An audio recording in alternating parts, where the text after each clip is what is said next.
प्यारे बच्चों, नमस्कार। प्रथम वर्ष हिंदी की कक्षा में आप सभी का अभिनंदन है, स्वागत है। बच्चों, हम खड़ी बोली हिंदी के प्रथम महाकाव्यकार अयोध्या सिंह उपाध्याय हरिओद रचित व्याख्याओं को पढ़ रहे हैं। बच्चों, आज हम व्याख्या क्रमांक 6 का अध्ययन करेंगे। बच्चों, कल हमने जो व्याख्या पढ़ी थी उसमें हमने कृष्ण के कर्मवीर रूप के बारे में पढ़ा था कि कृष्ण किस प्रकार विवशता से, निराशा से निकल करके आत्ममंथन के मार्ग पर प्रवृत्त होते हैं। और बच्चों, आत्ममंथन का मार्ग सबसे श्रेष्ठ मार्ग होता है। जब भी जीवन में निराशा होती है या जब भी जीवन में विपत्ति आती है तो मनुष्य को हमेशा आत्ममंथन करते रहना चाहिए। और हमारी भारतीय संस्कृति तो हमेशा चिंतन प्रधान संस्कृति रही है, जिसमें मंथन को बहुत महत्व दिया गया है। आज हम जो छंद पढ़ेंगे उसका मैं वाचन कर रही हूँ, आप ध्यान से देखिए। हरिओद जी लिखते हैं कि जो होता निरत तप में मुक्ति की कामना से, आत्मार्थी है न कह सकते उसे आत्मत्यागी। जी से प्यारा जगत हित अवलोक सेवा जिसे है, प्यारी सच्चा अवनी तल में आत्मत्यागी वही है। शब्दार्थ को देखिए पहले। निरत का अर्थ है प्रवृत्त होना, मुक्ति का अर्थ है मोक्ष, कामना का अर्थ है इच्छा,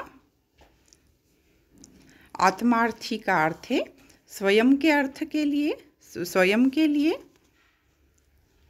और अवनी का अर्थ है पृथ्वी। तो बच्चों, इसमें स्वमुक्ति और परहित में अंतर किया गया है। और कृष्ण राधिका से कहते हैं कि हे राधा, कि जो होता निरत तप में मुक्ति की कामना से, कि जो भी मनुष्य मुक्ति की इच्छा लिए तप में प्रवृत्त होता है, अर्थात जो स्वयं की मुक्ति की इच्छा मन में धारण करके तपस्या करता है। आप सभी को तो पता ही है कि हमारी भारतीय संस्कृति में मुक्ति को, मोक्ष को परम पुरुषार्थ माना गया है और पुरुषार्थ चतुष्टय में उसे महत्वपूर्ण स्थान दिया गया है। और कई जो लोग होते हैं वह अपनी मुक्ति की इच्छा से तपस्या किया करते हैं। तो यहाँ पे कृष्ण ने एक नवीन प्रकार की इसकी व्याख्या की है। तो यहाँ पे कृष्ण कह रहे हैं कि जो अपने स्वयं की मुक्ति की इच्छा से जो तपस्या करता है उसे हम आत्मार्थी कहते हैं। आत्मार्थी है अर्थात उसे हम आत्मार्थी कहते हैं। आत्मार्थी अर्थात स्वयं की आत्मा के लिए जो कार्य करता है वह आत्मार्थी कहलाता है। तो न कह सकते उसे आत्मत्यागी। तो ऐसे मनुष्य को हम आत्मार्थी कहते हैं, उसे हम आत्मत्यागी नहीं कह सकते, क्योंकि वह स्वयं की आत्मा के हित के लिए कार्य कर रहा है। तो इसमें भी एक प्रकार का क्या है, स्वार्थी है कि वह स्वयं के बारे में सोच रहा है। वैसे मुक्ति के लिए तपस्या करना श्रेष्ठ मार्ग है, परम पुरुषार्थ में इसे महत्व दिया गया है, लेकिन कृष्ण उसका भी मंथन कर रहे हैं, उसके बारे में भी चिंतन कर रहे हैं कि उससे भी आगे एक मार्ग और है, इसलिए उसके सामने यह एक छोटा मार्ग है और उसे हम क्या कहेंगे, न कह सकते उसे आत्मत्यागी, उसे हम आत्मत्यागी नहीं कहेंगे क्योंकि वह है ना स्व को साथ लेकर के चल रहा है। जी से प्यारा जगत हित औ लोक सेवा जिसे है, प्यारी सच्चा अवनी तल में आत्मत्यागी वही है। अब दूसरी पंक्ति में कृष्ण ने आत्मत्यागी की परिभाषा बताई है कि आत्मत्यागी हम किसे कहेंगे।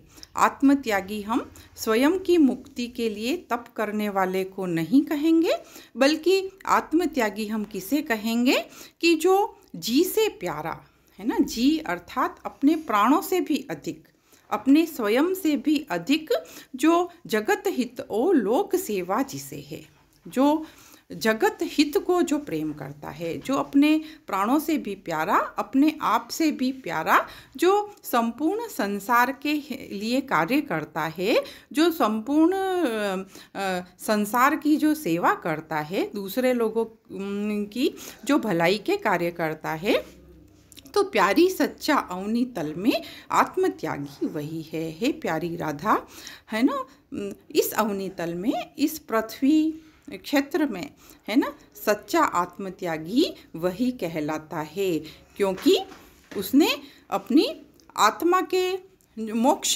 के मार्ग को भी त्याग दिया है ना। वह अब स्व के लिए, स्वयं के लिए कार्य नहीं कर रहा है, बल्कि वह संपूर्ण सृष्टि के कल्याण के लिए त्याग कर रहा है, इसलिए उसे आत्मत्यागी हम कहेंगे। जो स्वयं के लिए करता है मुक्ति की कामना से, उसे हम आत्मार्थी कहेंगे, लेकिन जो लोक सेवा की भावना से युक्त होकर के संसार की भलाई करता है, उसे हम आत्मत्यागी कहेंगे। क्योंकि हमारे भारतीय दर्शन में, है ना, स्व से ज़्यादा पर को महत्व दिया गया है। हमारे भारतीय दर्शन में हम संपूर्ण सृष्टि में, है ना, आत्मा का निवास मानते हैं, संपूर्ण सृष्टि में हम ईश्वर का निवास मानते हैं, इसलिए हम दूसरे लोगों की आत्मा की भलाई के लिए भी कार्य करते हैं। तो यह हमारे भारतीय संस्कृति की बहुत बड़ी विशेषता है और जिसे कृष्ण ने यहाँ पर समझाया है ना। कृष्ण यहाँ पर कहना चाह रहे हैं कि हमें अपने स्वयं की मुक्ति की इच्छा से तप करने से ज़्यादा अधिक महत्व लोक सेवा, संसार की भलाई को देना चाहिए। यही हमारा सच्चा धर्म है, यही हमारा कर्तव्य है, कर्तव्य का मार्ग है। तो बच्चों, आपको मैंने जो व्याख्या के अतिरिक्त जो विचार बताए हैं, उन सभी विचारों को आप विशेष में लिख सकते हैं। साथ में कृष्ण के चरित्र की विशेषताओं को भी लिख सकते हैं, है ना। कृष्ण का जो दर्शन है ना, कृष्ण जो स्व से अधिक पर को महत्व देते हैं, जो उनकी समग्र दृष्टि है ना, संपूर्ण लोक को अपना समझने की जो दृष्टि है, वह उनके चरित्र की बहुत बड़ी विशेषता है। इस छंद में भी संस्कृत के कई शब्द आए हैं। तत्समयुक्त भाषा का प्रयोग हुआ है, जिनको आप अलग से शब्दों को आप लिख सकते हैं, है ना। आत्मार्थी, है ना, अवनी इत्यादि। और इस छंद में भी साहित्यिक खड़ी बोली हिंदी का प्रयोग किया गया है और मंदाक्रांता छंद, जो कि संस्कृत का छंद है, उसका प्रयोग किया गया है। धन्यवाद।